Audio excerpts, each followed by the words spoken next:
శ్రీమాత్రే నమః. Welcome back to our channel.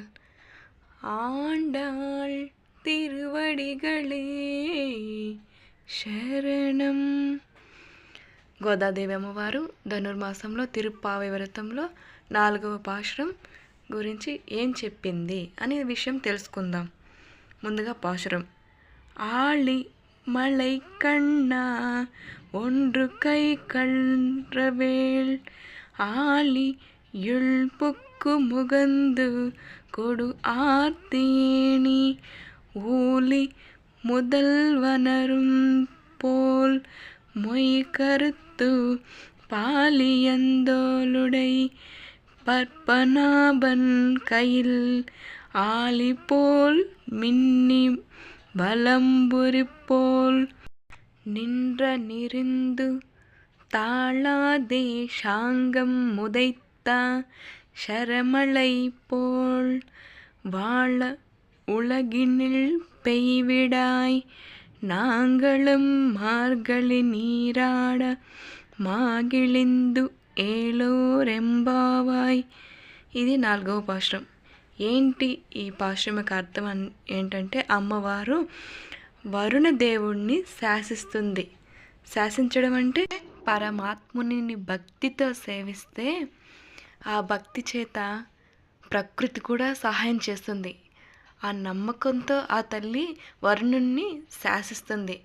శాసించడం అంటే ఎలా, ఏమని శాసిస్తుంది?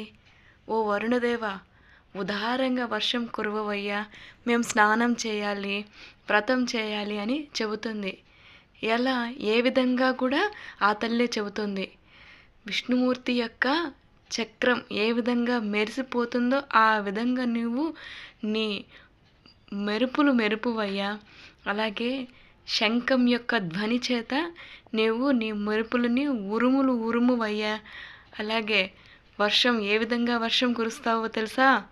రాముడు కరదూషణాలు 14,000 మంది రాక్షసులు వచ్చినప్పుడు ఒంటి చేత్తో ఏ విధంగా వాళ్ళను చంపుతాడో, బాణాలు వేసి ఆ చేయి ముందుకు వెనక్కి కదుపుతూ ఒక్క క్షణం కూడా ఆగకుండా ఎలా అందరినీ చంపుతాడో ఆ విధంగా శరవేగంతో వచ్చే బాణాలలాగా, బాణవర్షంలాగా నీవు కూడా అంత వేగంగా వర్షం కురవవయ్యా.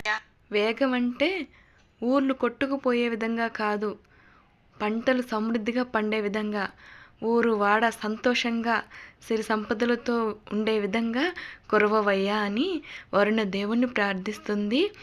ప్రార్థన అంటే ప్రార్థించే విధంగా శాసిస్తుంది వరుణ దేవుణ్ణి. అసలు ఈ పాశురం యొక్క అసలైన అర్థం ఏమిటంటే, పరమాత్ముని నమ్ముకుంటే, ఆయన్ని సేవిస్తే ప్రకృతి సాయం చేస్తుంది, నీ వశం అవుతుంది, నీ పనులన్నీ జరుగుతాయి, మీరు సంతోషంగా ఉంటారు అని చెబుతుంది ఈ పాశురంలో. ఇది దీని అర్థం. శ్రీమాత్రే నమః.